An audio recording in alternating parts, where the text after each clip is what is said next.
Hi, welcome to Story Time with Gigi. Today we're reading Disney's Aladdin.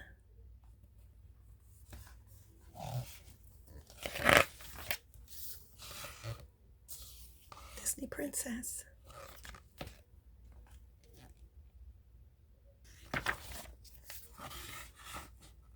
Once upon a time in the ancient city of Agrabah, there lived a young man named Aladdin. He was so very poor, he often had to steal food from the marketplace. But Aladdin was determined not to remain a thief forever. One day, Abu, he promised his pet monkey, things will be different. We'll live in a palace and wear fine clothes, not rags.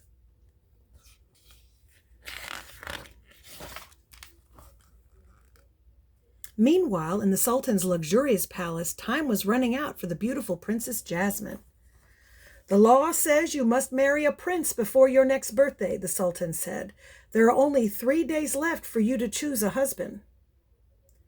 The law is wrong, cried Jasmine. I don't want to marry anyone I do not love, even if he is a prince. Jasmine ran tearfully into the gardens and hugged her pet tiger. Oh, Raja, she said, I don't want to be a princess anymore. Then she planned her escape. Early the next morning, the princess disguised herself in a long cloak and climbed over the palace walls.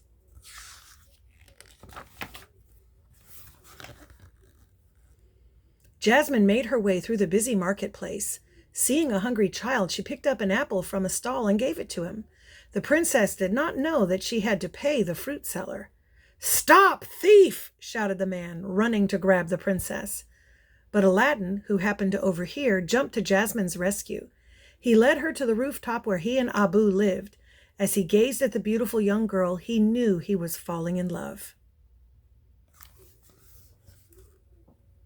Suddenly, the royal guards arrived and arrested Aladdin. Release him by order of the princess, Jasmine cried, pulling back her cloak. I would, your highness, said the chief guard, who was surprised to see her, but my orders come from Jafar. Then the guards dragged Aladdin off to the palace dungeon.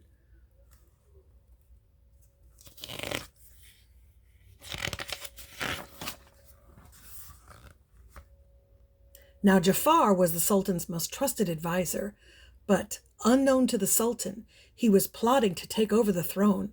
Jafar knew of a magic lamp that would give him the power he needed, but it was hidden in the desert deep inside the Cave of Wonders. The tiger head that guarded the cave had told Jafar that only a diamond in the rough could enter, someone whose worth was hidden deep within. Using his sorcery, Jafar discovered that this diamond in the rough was none other than Aladdin. So disguised as an old beggar, Jafar freed Aladdin from the dungeon and led him through the desert.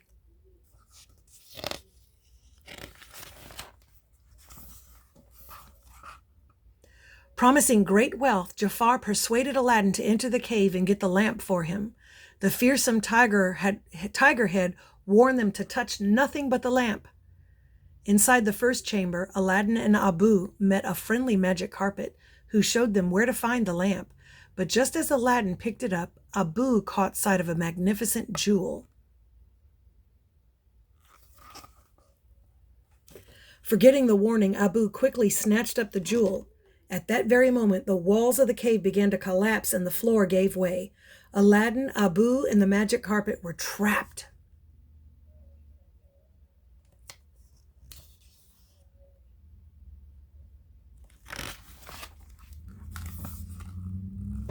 When the destruction had stopped, Aladdin studied the lamp. What's so special about this dusty old thing? He wondered. Rubbing the dust away, suddenly the lamp started to glow. A cloud of smoke billowed from its spout and became an enormous blue shape.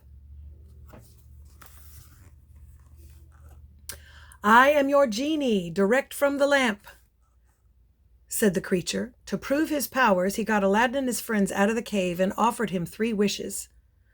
Aladdin thought of Princess Jasmine. She would never marry a poor street boy, genie, he said. I wish to be a prince. The genie waved his hand and turned Aladdin into a prince. Abu became a magnificent elephant that would carry Aladdin into Agrabah.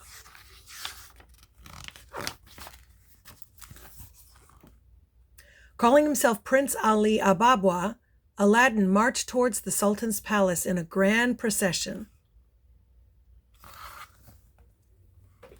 That night, Aladdin took Princess Jasmine for a moonlit ride on the magic carpet. When they returned, Jasmine knew that Prince Ali was really Aladdin. She had found a prince she wanted to marry. But Jafar had other plans for Prince Ali. He ordered his guards to capture the prince and throw him into the sea. As Aladdin sank beneath the waves, the lamp fell from his turban. Using Aladdin's second wish, the genie saved his master from drowning.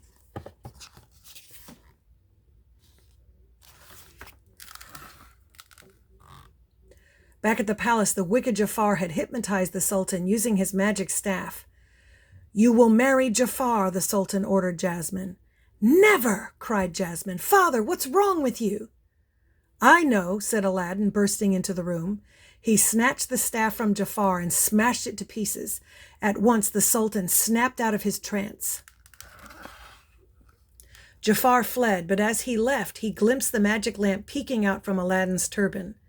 "So," thought Jafar, hiding safely in the tower, "Prince Ali is really that ragged street urchin, Aladdin, and he has the lamp, but not for long."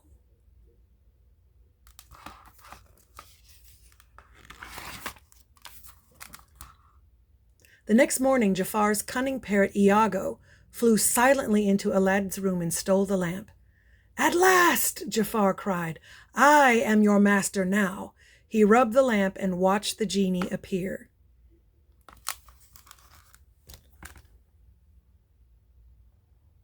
Sorry about that. Reluctantly, the genie obeyed Jafar's orders, made him the Sultan. Then Jafar wished to be the most powerful sorcerer in the world. Jafar sent Aladdin, Abu, and the magic carpet to the other side of the world. Then he cast a spell over the palace. He suspended Jasmine's father from the ceiling like a puppet while Jasmine became his servant.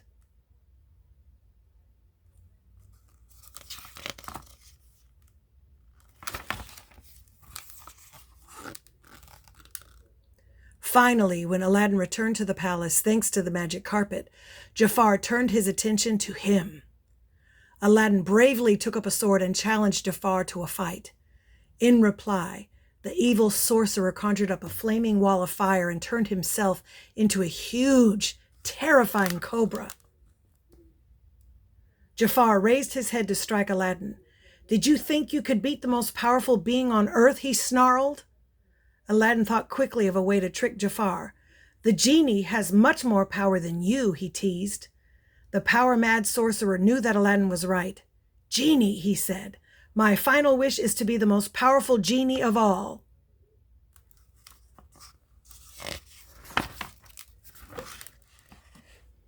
A swirling mist of light surrounded Jafar, and he changed shape once again. Then, to his own amazement, Jafar and Iago were sucked into a lamp. Like all genies, Jafar was now trapped forever. He was a prisoner inside the lamp. The evil spell was broken. "Jasmine, I'm sorry I lied to you," said Aladdin. "I'm not a prince at all. I'm only the poor street boy you met in the market." The genie appeared at Aladdin's side. "You still have your third wish left, Al," he said. "I can make you a prince again." But Aladdin wished for the genie's freedom instead. "You'll always be a prince to me," the genie told him.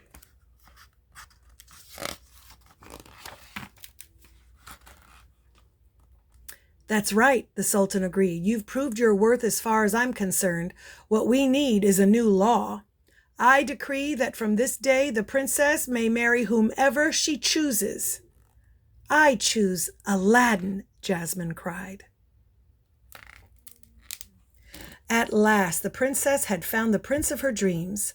All of Agrabah looked forward to their wedding day and to Jasmine and Aladdin living happily ever after. And that's our story.